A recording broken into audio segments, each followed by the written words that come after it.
Uy, tapos niyo na ba yung research natin? Oo, ginamit ko na yung computer. Ang bilis, ang dami kong nakitang info. Ako rin, ang dali na lang mag-aral ngayon kasi ang dami natin pwedeng mabasa online. At yung paggawa ng slides, mas madali talaga sa computer. Mabilis pa.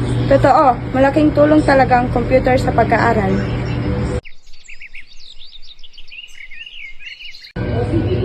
Aray, sumasakit na yung mata ko. Buong araw na ako nasa harap ng computer. Ako nga nakalimutan ko ng kumain. Nalibang na ako sa panonood ng K-drama at paglalaro ng Free.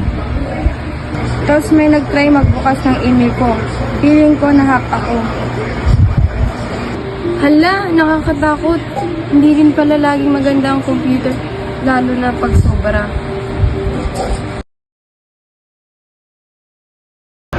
Malaking tulong ang computer sa school, trabaho at pagkikipag-communicate.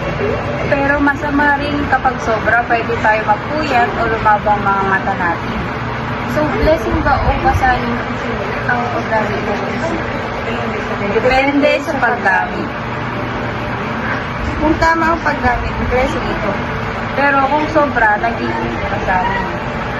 Kaya dapat marunong tayo mag-balance sa paggamit ng computer.